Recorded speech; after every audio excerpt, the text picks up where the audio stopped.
a dispute between the president-elect of the U.S. and Mexico's president over a phone call. Who agreed to what and what it may mean for the U.S.-Mexico relationship.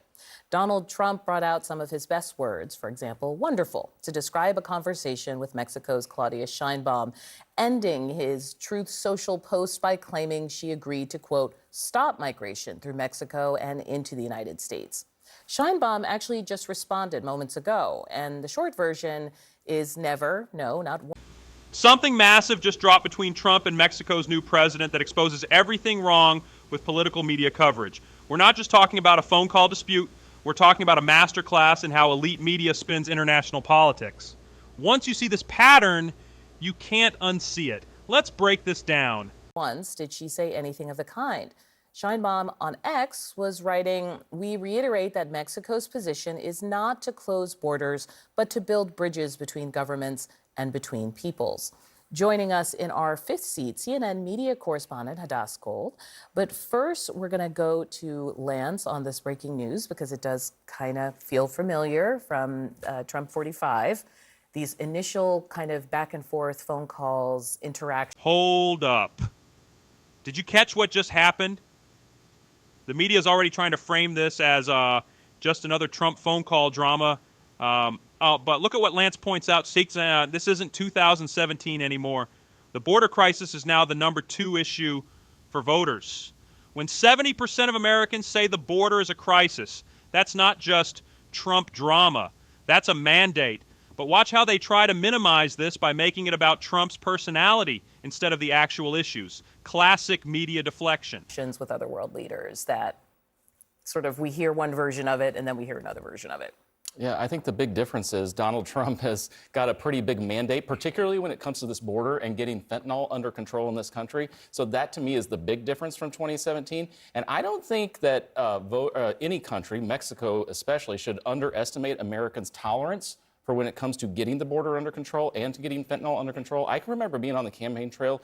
You meet families who have they've lost children to this fentanyl. It is an epidemic across this country. And look, if you look back at the polling, the border was the #2 issue consistently in every single poll. Donald Trump was leading. But this isn't a debate here about whether or not it needs to be done. It's him telling telling us that a world leader said it was going to be closed. You probably remember this from the first round of Trump, right? Where we would find out there was a very beautiful phone call and maybe we'd hear another version of the call. And one thing that always stuck out to me in those years was hearing from the reporters who covered Trump. I think Maggie Haberman said this well. Whenever she was reporting on something that happened in Trump world, she would sort of take what everybody would say and would almost put it through a cheesecloth. Pay attention to this manipulation tactic. They're bringing up Maggie Haberman's cheesecloth method, but only when it comes to Trump. Where's this same skepticism when other politicians make claims? When Biden talks about the economy, where's the cheesecloth? When Kamala discusses border numbers, where's this fact-checking energy? This isn't journalism, it's selective skepticism designed to shape your opinion. And try to get through the truth of what came out of that, the sort of what was alike in all of those statements, to try to get to the truth, because often we would hear of these differing sort of statements from different world leaders, from what the president would say, from what the world leaders would say, and that was sort of the difficulty in covering Trump, but also made it a bit more, I guess, chaotic and exciting in certain ways. So also fascinating that Sheinbaum, who's a relatively new leader, used X. Yeah, when I first read this earlier this evening, I was hoping it was true, right? I was hoping that all these things that were in there, fentanyl and a great relationship with the Mexico president, but history's a great predictor of the future. And Donald Trump does this too often. He splashes magic pixie dust on the page, and it really doesn't come to be true. And we need to take this serious. This mandate from the voters was, we've got to take the border serious. But I really look at this as a two-pronged issue. We can't just take the border seriously without talking about immigration.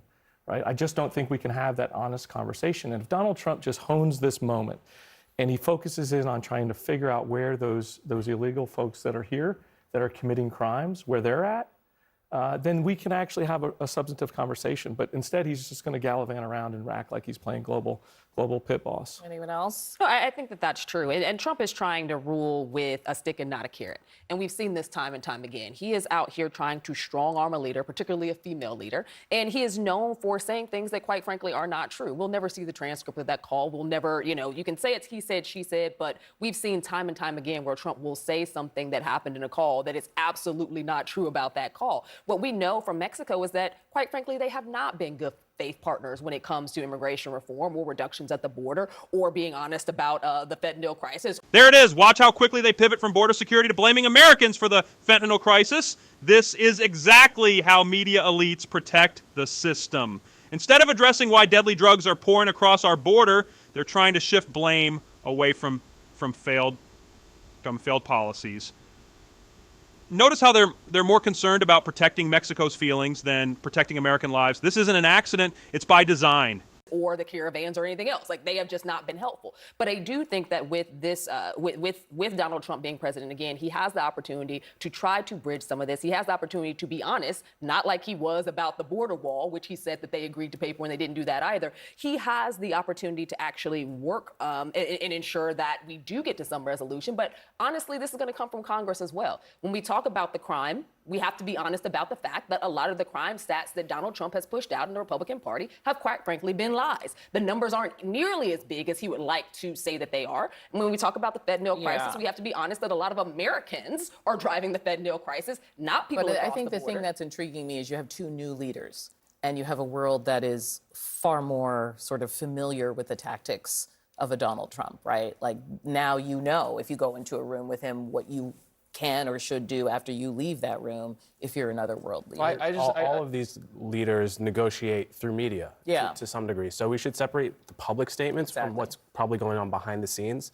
They may be testing each other to see how they react to Trump's characterization of the meeting, because that's a sign of whether his leverage is working behind the scenes. So I don't think you should read too much into these public statements, because at the end of the day, this is just a negotiation. It's brinkmanship. Well, that's what I'm saying. I mean, no one was on this phone call, so no one knows exactly what happened. But that, to my original point, the one thing he comes in with is, to me, a lot more of a mandate. And I just think the folks in Mexico need to be thinking long and hard about what he's willing to do, especially as somebody who doesn't have to run for office. She has her own mandate, right? Those are the dynamics we don't know anything about. Absolutely. I get it. She needs to talk tough. But I mean, I think this is an issue where the American people are lock solid, and they're very The Americans that voted for him in the middle are expecting him to do something, not just build 20 miles of a wall for a selfie station. Bakari, I mean, it was interesting when Trump came out with that post. He made it sound as though he had solved the immigration crisis and what's happening down at the border. And the president of Mexico had a very different characterization. Yeah, and I just think that this is going to be somewhat typical of the next 4 years of the Trump administration. It's something that we see on X a lot, which has really become this kind of very, very, in terms of intellectual honesty, very shallow. But President Sheinbaum, in her response, ran circles around the incoming 47th president. Check this out. They're actually celebrating a foreign leader contradicting America's president-elect on border security. The same media that screamed, "Democracy is dying," every time Trump questioned the establishment, is now cheering when Mexico's president undermines him on national security. The hypocrisy is the point. They don't care about consistency. They care about pushing their agenda. The United States talking about the agreements that Mexico has already made and the reduction that we've seen of border crossings and the things they're already doing.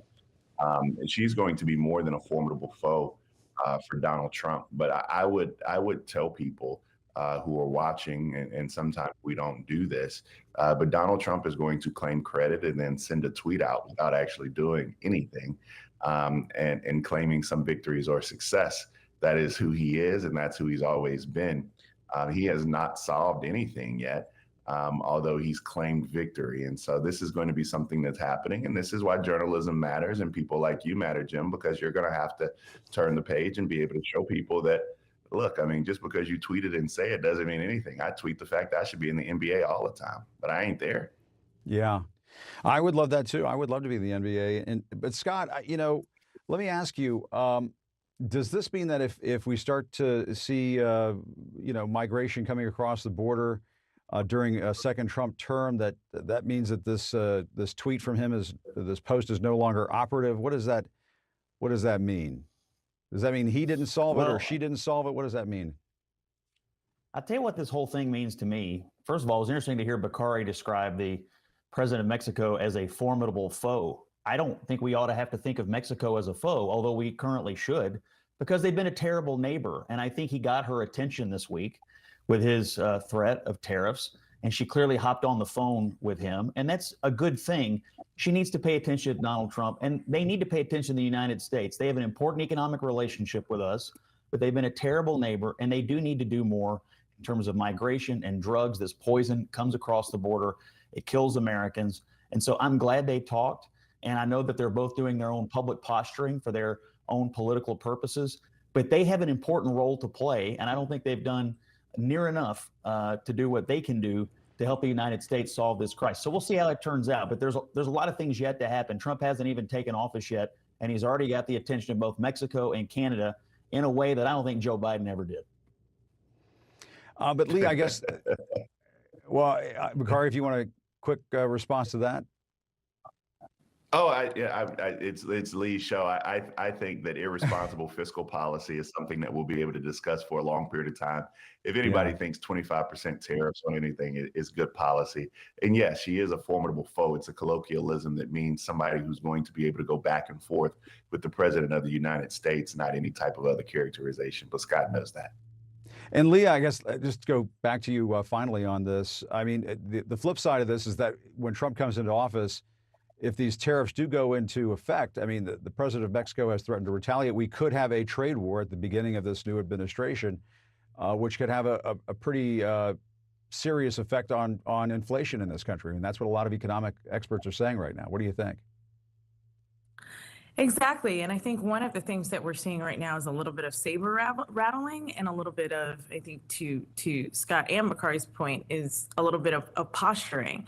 And that the ultimate outcome is that nobody really wants a trade war. Nobody wants a tariff war. Nobody wants to be, clearly the American public was very open and very transparent that they are tired of really high inflation.